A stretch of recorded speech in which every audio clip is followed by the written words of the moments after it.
Halo semuanya, rekan-rekan Ranah Suci Abadi, kita berjumpa kembali di channel My Novel. Sebelum alur ceritanya dimulai, jangan lupa subscribe dan nyalakan lonceng notifikasinya, agar tidak ketinggalan dengan update episode terbarunya. Jika suka silahkan like dan share, dan komen. Tanpa lama-lama lagi ayo, kita ke alur cerita. Chapter 2854. My Novel. Dahulu kala, Kaisar Iblis Merak menyelamatkan 3 Buddha saat mereka sekarat. Ini adalah anugerah penyelamat hidup. Xing Chanzi datang ke wilayah Kaisar Iblis Merak sebagai tamu untuk bertemu kembali dengan Su Yi, dan juga memperkenalkan Kaisar Iblis Merak kepada petugas perwira.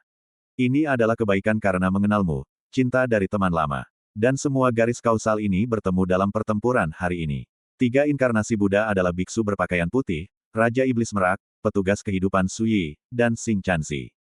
Garis kausal yang berbeda saling terkait satu sama lain, dan semuanya tampak ditakdirkan dalam kegelapan. Oleh karena itu, ketika Raja Iblis Merak pertama kali muncul dalam pertempuran itu, dia akan bertanya kepada biksu berpakaian putih apakah dia percaya pada takdir. Biksu berpakaian putih itu secara alami mengerti apa yang dibicarakan oleh Kaisar Iblis Merak. Dia tahu bahwa ini bukanlah suatu kebetulan, tetapi cerminan takdir. Itulah sebabnya para biksu berpakaian putih akan berkata bahwa meskipun Anda tidak menerima takdir Anda harus percaya dan mengetahui takdir Anda sebelum Anda melarikan diri dari tatanan takdir. Itulah sebabnya dia bertanya kepada Su Yi apakah dia percaya pada takdir.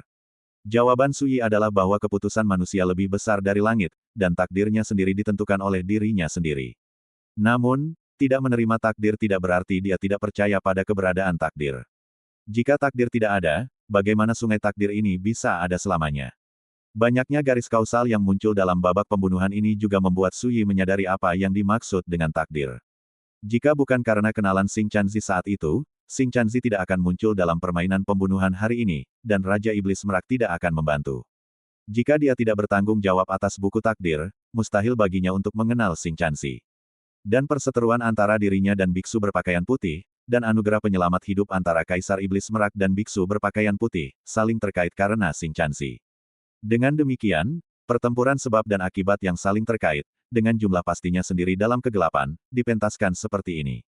Biksu berpakaian putih tidak berdamai dan ingin memutuskan karma takdir yang sudah mapan ini. Sayangnya, pada akhirnya gagal. Kejadian inilah yang membuat Kaisar Iblis Merak sangat menyadari bahwa ini pasti karena takdir.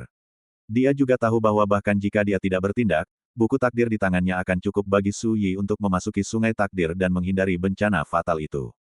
Buku kehidupan, takdir. Meskipun karakternya berbeda, ada hubungan misterius di antara mereka. Takdir, tidak, secara tegas, itu ditentukan oleh takdir. Tanpa bantuan buku perintah, bagaimana Su Yi bisa keluar dari kesulitan hari ini? Semua ini, Kaisar Iblis Merak harus percaya bahwa semua yang terjadi hari ini terkait dengan buku takdir yang dikuasai Su Yi.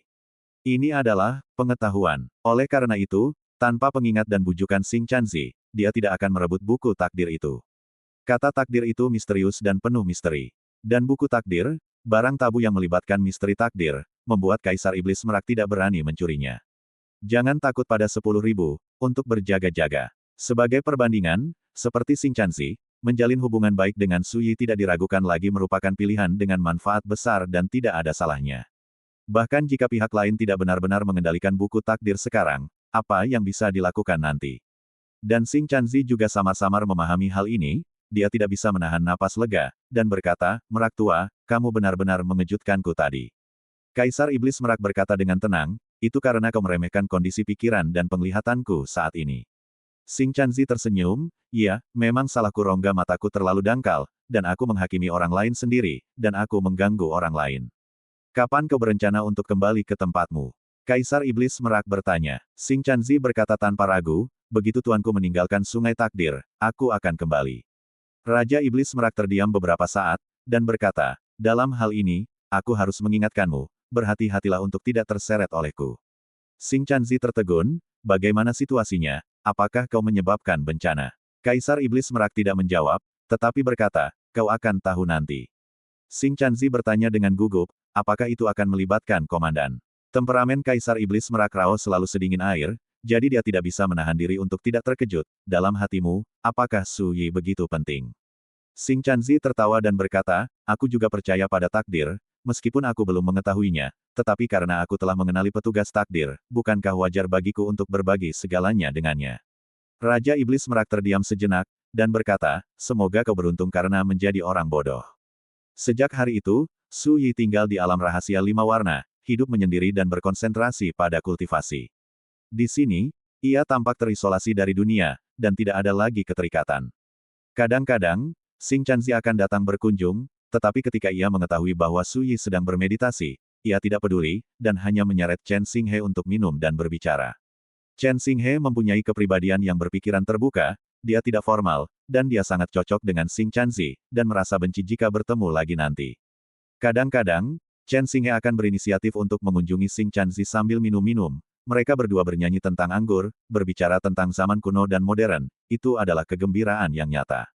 Gadis kecil itu akan duduk di tangga batu di depan istana dengan linglung setiap hari, memegang wajah kecilnya di tangannya, menatap hutan bambu ungu yang bergoyang tertiup angin, tidak ada yang tahu apa yang sedang dipikirkannya. Adapun Kaisar Iblis Merak, dia memang seperti yang dikatakan Xing Chanzi, dengan temperamen yang membosankan dan tidak suka bersosialisasi. Setelah kembali ke alam rahasia 5 warna, dia telah bermeditasi di istananya.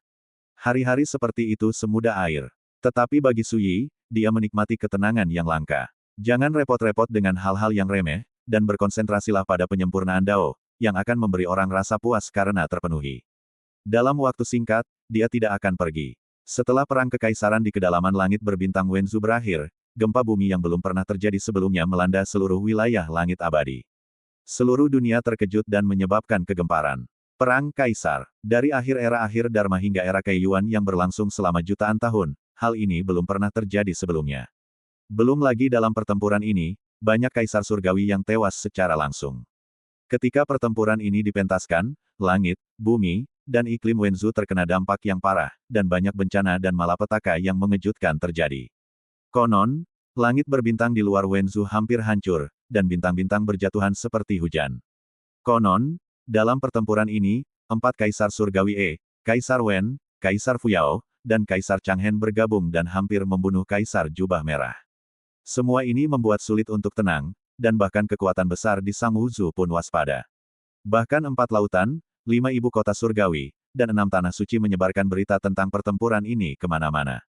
Dan yang paling banyak dibicarakan adalah satu hal. Su Yi, kultivator pedang yang bertanggung jawab atas reinkarnasi dan api era itu tidak hanya selamat dari pertempuran di daerah terlarang Jiuyao, tetapi juga mendapat Ordo 9 Yao.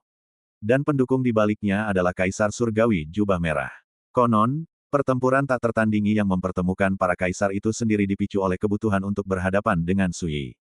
Dan alasan mengapa Kaisar Langit berjubah merah hampir tewas dalam pertempuran itu juga untuk melindungi Su Yi. Siapa yang tidak terkejut dengan hal ini? Siapa yang mengira bahwa seorang pendekar pedang yang konon hanya berada di alam tanpa batas akan menimbulkan badai seperti itu di Wenzu? Namun, tidak seorang pun tahu hasil akhir dari pertempuran ini. Tidak seorang pun tahu di mana Kaisar Langit berjubah merah, yang hampir meninggal, sekarang berada. Tidak seorang pun tahu apakah Su Yi telah menderita atau tidak. Setelah para Kaisar Langit itu kembali, mereka merahasiakannya. Namun, semakin banyak kasus seperti ini, semakin banyak pula diskusi dan perbincangan yang memanas di dunia. Orang-orang yang beramal baik bahkan menggambarkan pertempuran yang terjadi di luar Wenzu ini sebagai perang kekaisaran pertama di era Kaiyuan. Dan Su Yi menjadi kultivator pedang paling kontroversial dan legendaris di dunia. Kehidupan dan kematiannya, serta keberadaan Kaisar Langit berjubah merah juga telah menjadi misteri yang diperdebatkan oleh orang-orang di seluruh dunia.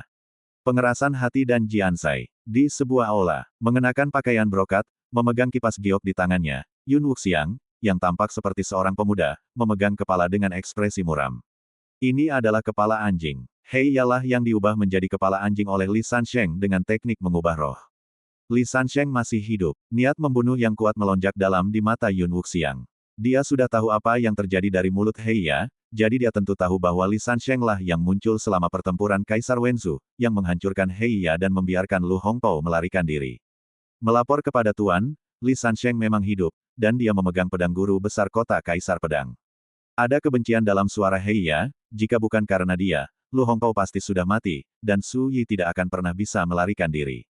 Boom! Yun Wuxiang langsung melempar kepala anjing itu ke tanah, dan menginjaknya dengan keras. Bukankah sebelumnya Anda mengatakan bahwa operasi ini pasti?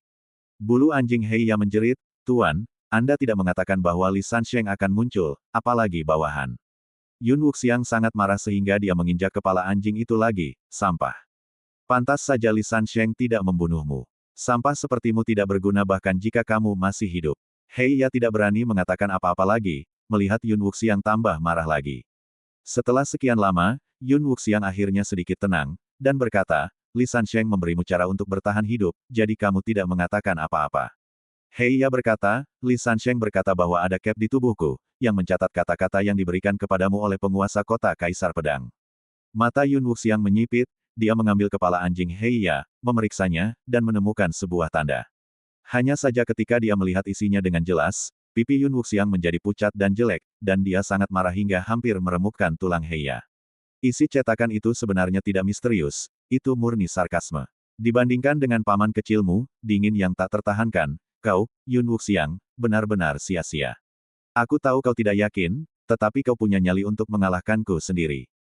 Ngomong-ngomong, saat aku kembali ke sisi takdir yang lain, aku akan pergi ke balai leluhurmu lagi, menggali kuburan leluhurmu lagi, dan bertanya kepada mereka apakah mereka menyesal telah melahirkan orang yang tidak berguna sepertimu. Sindiran sebelumnya tidak apa-apa, Yun Wuxiang bisa menahannya. Ketika dia melihat kata-kata, menggali kuburan leluhur, di bagian akhir, Yun Wuxiang sangat marah hingga seluruh tubuhnya gemetar dan hampir melarikan diri. Karena dahulu kala, lelaki tua dari kota Kaisar Pedang pergi ke seluruh dunia dengan pedangnya. Untuk membunuhnya, Yun Wuxiang, dia tidak ragu untuk memasuki balai leluhur klan mereka dan menggali kuburan leluhur itu sedalam 3 kaki ke dalam tanah, untuk menemukannya, Yun Wuxiang. Tempat persembunyian Perdana Menteri. Hal yang paling memalukan dan memalukan adalah Yun Wuxiang memang bersembunyi di daerah terlarang dekat makam leluhur saat itu. Kejadian ini menimbulkan sensasi di pasar Suandao, dan juga membuat Yun Wuxiang menjadi bahan tertawaan dunia. Makam leluhur telah digali. Sungguh memalukan dan memalukan ini. Dan Yun Wuxiang, yang tidak pernah lolos dari malapetaka saat bersembunyi di makam leluhur, tentu saja menjadi bahan tertawaan terbesar di mata dunia. Sekarang, mengangkat kisah lama tentang iblis pertama di kehidupan pertama tidak kurang dari mengungkap luka terbesar di hati Yun Wuxiang. Bagaimana mungkin dia tidak marah?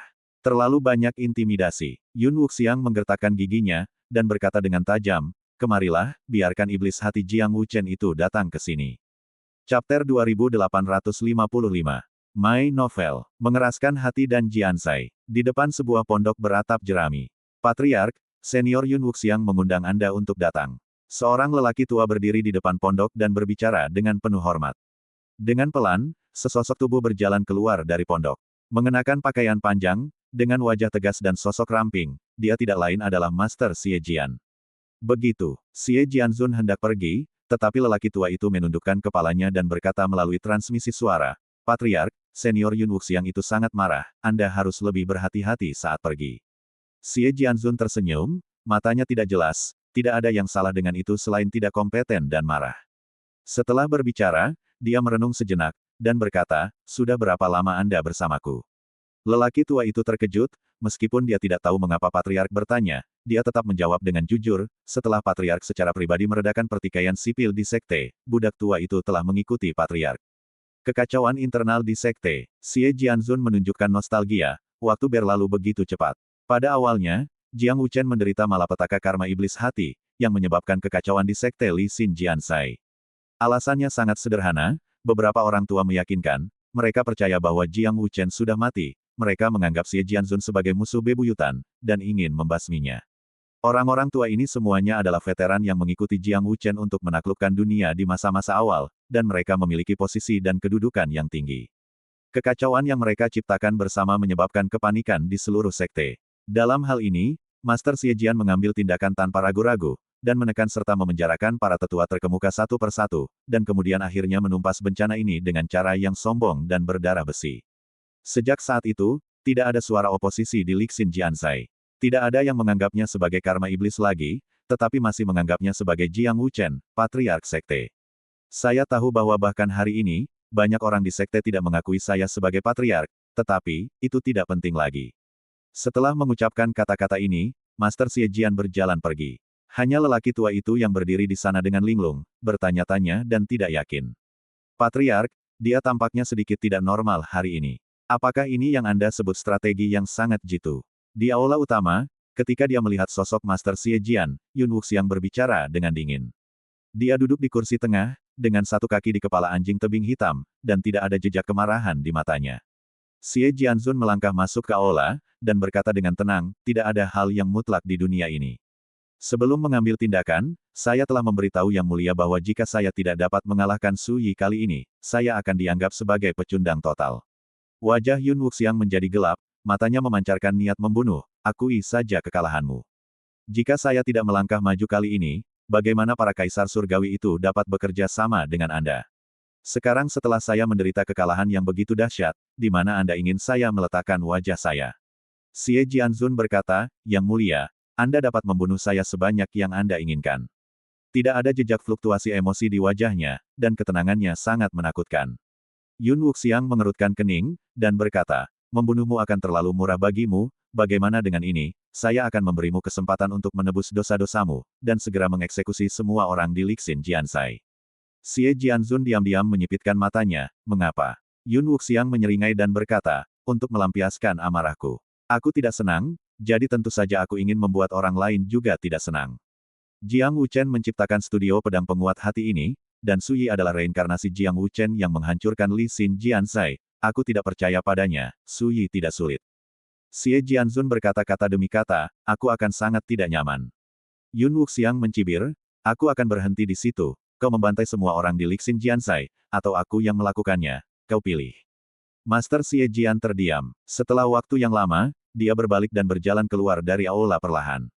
Segera, susunan pedang pelindung gunung meraung tiba-tiba, dan pedang Qi yang tak terhitung jumlahnya membubung ke langit dan menutupi tanah, menutupi Lixin Jiansai dari atas ke bawah. Apa yang terjadi? Apakah ada musuh yang datang? Cepat, bersiap untuk bertemu musuh. Semua orang di Sekte Lixin Jiansai terkejut, tidak peduli para pengikut atau petinggi yang mundur, mereka semua keluar. Namun, pada saat berikutnya, semua orang terkejut saat mengetahui bahwa setelah susunan pedang pelindung Gunung Zhongmen beroperasi, Qi pedang yang tak terhitung jumlahnya memotong ke arah mereka. Tidak, Patriark, apa yang terjadi? Sembunyi, cepat, ledakan kepanikan dan teriakan marah terdengar. Adapun Lixin Jiansai, itu tenggelam oleh energi pedang seperti hujan badai, dan ada jeritan satu demi satu, dan darah terus menyebar di pegunungan seperti kabut yang terus-menerus meledak. Itu seperti api penyucian di bumi. Di luar aula utama, Master Xie Jian meletakkan tangannya di punggungnya, menyaksikan semua ini, sosoknya tetap tidak bergerak. Di aula, Yun Wuxiang melihat ke langit dan tertawa. Deru energi pedang dan jeritan melengking terdengar di telinganya, seolah-olah dia mendengar suara alam yang paling indah di dunia. Oke, seperti yang diharapkan dari iblis hati Jiang Wuchen, dia benar-benar kejam dan cukup jahat. Yun Wuxiang bertepuk tangan dan memuji. Energi pedang itu seperti air terjun, mengalir ke dunia, dan nyanyian pedang itu seperti deru iblis yang haus darah, memicu badai berdarah di Lixin Jiansai. Saya tidak tahu berapa banyak orang yang jatuh, mati dengan kebencian, dan mereka tidak tahu mengapa mereka mati di bawah formasi pedang penjaga gunung sekte itu. Beberapa tetua berteriak dalam kesedihan dan kemarahan, berjuang mati-matian, tetapi segera berbaring di genangan darah, dengan mata marah terbuka lebar, sekarat dengan penyesalan. Master Xie Jian perlahan berbalik, berjalan ke aula utama, dan berkata, Yang Mulia, bisakah Anda meredakan amarah Anda? Yun Wuxiang mengerutkan kening. Dia tiba-tiba menemukan bahwa Master Xie Jian terlalu tenang, dan ketika menghadapinya, dia tidak memiliki sedikit pun rasa hormat atau penghormatan. Meskipun sebelumnya dia sendiri yang membantai semua orang di Lixin Jiansai, ekspresi Xie Jianzun ini sama sekali tidak berubah. Ketenangan semacam ini membuat Yun Wuxiang sangat tidak nyaman. Seketika, Yun Wuxiang tertawa lagi, dengan mata yang jenaka, sejujurnya, setelah kamu kalah dalam pertempuran di Wenzhou ini, kamu tidak lagi berharga bagiku. Saat dia berkata demikian, dia berdiri, matanya gelap, bahkan jika kamu membunuh semua orang di Lixin Jiansai, aku tidak akan bisa lagi membiarkanku menggunakanmu lagi. Xie Jianzun berkata, jadi, kamu masih ingin membunuhku. Yun Wuxiang tersenyum dan menggelengkan kepalanya, tidak, bagaimanapun juga, kamu adalah iblis hati Jiang Wuchen, dan kamu memiliki hubungan dengan lelaki tua dari kota Kaisar Pedang. Aku akan memenjarakanmu, memurnikannya menjadi harta rahasia, dan membawanya bersamamu. Suara itu masih bergema, dia bergerak tiba-tiba, meraih leher Xie Jianzun, dan memegangnya di depannya. Dia tersenyum dan menatap Master Xie Jian, di tanganku, jangan pernah berpikir untuk bunuh diri. Aku akan membiarkanmu hidup, dan kamu bahkan tidak akan bisa mati jika kamu mau. Ketika kamu akan berurusan dengan Su Yi di masa depan, kamu hampir tidak bisa menjadi pembunuh. Pada saat ini, Xie Jian Buzun tiba-tiba tertawa, aku sudah menduga hal ini akan terjadi. Kamu, yang datang dari sisi lain takdir, berpikir bahwa kamu lebih unggul dan tidak menganggap serius siapapun, tetapi aku baru menyadari sekarang bahwa kamu hanyalah seorang pria yang tidak kompeten dan pemarah.